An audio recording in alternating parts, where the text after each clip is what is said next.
Baik,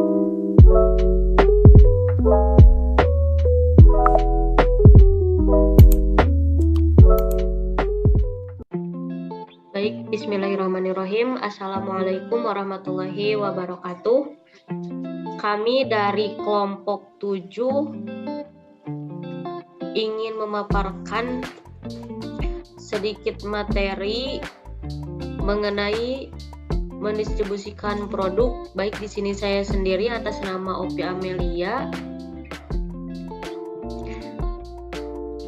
yang akan melanjutkan materi mendistribusikan produk. Mendistribusikan produk adalah kegiatan pemasaran yang berusaha memperlancar dan mempermudah penyampaian barang dari produsen sampai ke tangan konsumen, sehingga penggunaannya sesuai dengan jenis, jumlah, harga, tempat, maupun waktu yang dibutuhkan. Menurut salah seorang para ahli, yaitu menurut Basus Swasta, distribusi memiliki definisi berupa saluran pemasaran yang dipakai oleh pembuat produk untuk mengirimkan produk ke industri atau konsumen. Baik, selanjutnya yaitu baruan, saluran, dan distribusi. Strategi. Dalam suatu perusahaan manufaktur dengan struktur distribusi formal, tanggung jawab untuk hal-hal yang berkaitan dengan distribusi disebarluaskan pada departemen-departemen fungsional lainnya. Misalnya, bagian produksi pemasaran dapat mengontrol saluran distribusi melalui produk bergerak, tingkat layanan yang disediakan bagi konsumen, serta keusangan persediaan, dan departemen dapat keuangan mengontrol komunikasinya, pemprosesannya, pemrosesan data, dan biaya persediaan. Baik, sekian dari saya. Materi selanjutnya akan dilanjutkan oleh rekan saya. Saya Sri Nurjana Septiani akan melanjutkan materi selanjutnya. Seorang manajer distribusi yang profesional memiliki beberapa variabel dalam menghadapi situasi tawar-menawar. Kelima aspek berikut membentuk baruan distribusi atau distribution mix dan biaya distribusi total dalam suatu perusahaan. Masing-masing variabel di atas dibahas secara singkat. Yang pertama, fasilitas. Keputusan tentang fasilitas berkaitan dengan persoalan beberapa banyak gudang dan pabrik yang harus didirikan, dan di mana gudang-gudang tersebut harus ditempatkan. Sebagian besar perusahaan perlu untuk menghadap bahwa lokasi dari pabrik dan gudang saat ini dalam jangka pendek sebagai kondisi yang tak terletakkan. Tetapi pertanyaan akan muncul ketika berpikir untuk jangka panjang. Tugas utama pemasaran adalah untuk memperkirakan sifat, besar, dan sebaran geografis kebutuhan. Menambah jumlah lokasi akan menambahkan biaya transportasi pengiriman barang terhadap distribusi eceran. Yang kedua, persediaan.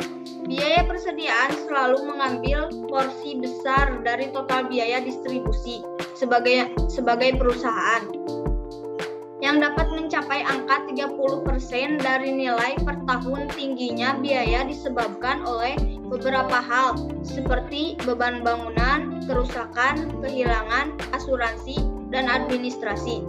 Persediaan juga penting dalam menentukan tingkat layanan yang diberikan perusahaan pada konsumen.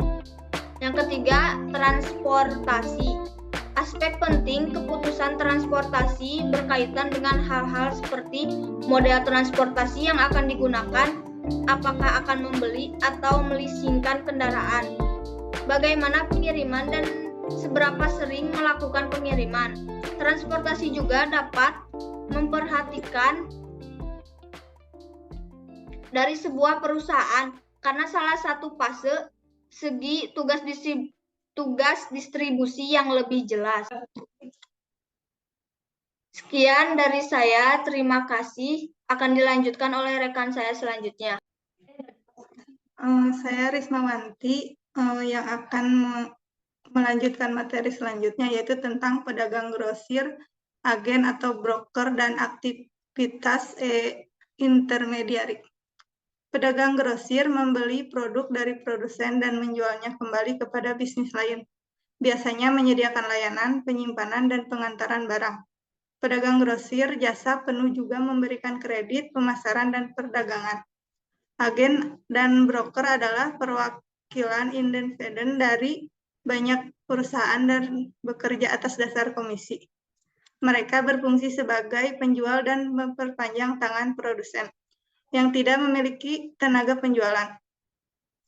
Adapun e-intermediari adalah anggota saluran yang didasarkan pada internet yang menjalankan suatu atau dua fungsi.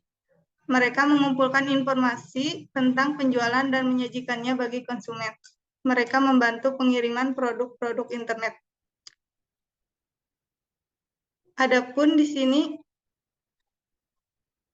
pengecer dan toko pengecer. Yang pertama ada pengecer lini produk. Pengecer bercirikan produk yang luas termasuk toko serba ada di dalamnya dan pasar swalayan. Toko khususnya yang melayani segmen pasar yang jelas dengan menawarkan lini produk lengkap di bidang produk yang sempit.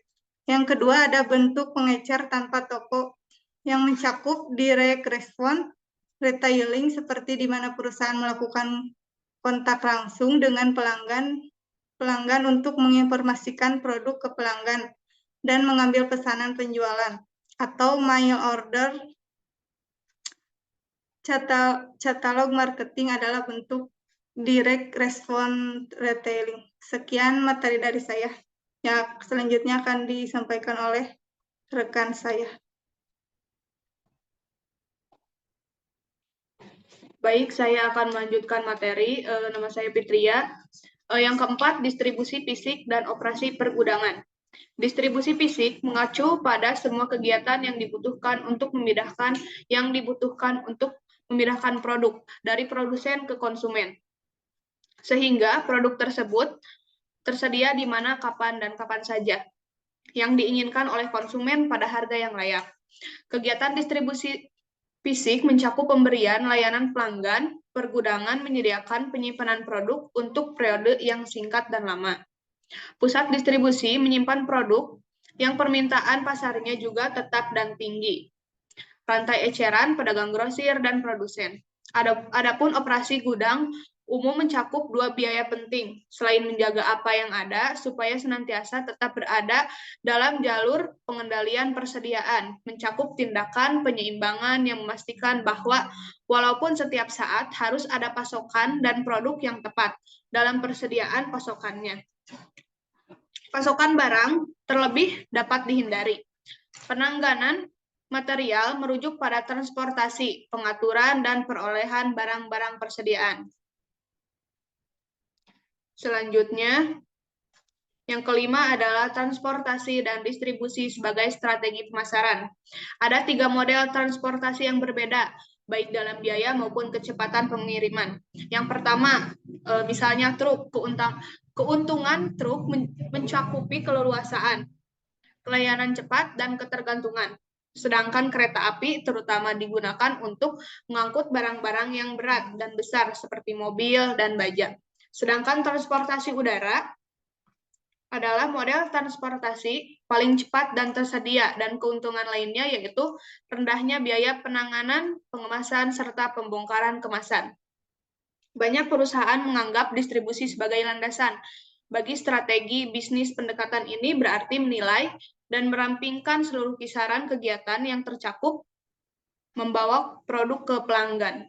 Semua kegiatan distribusi sentral yang mengontrol semua kegiatan distribusi perusahaan melalui 2 strategi yang bertentangan. Sekian dari kelompok kami, mohon maaf bila banyak kesalahan. Wassalamualaikum warahmatullahi wabarakatuh.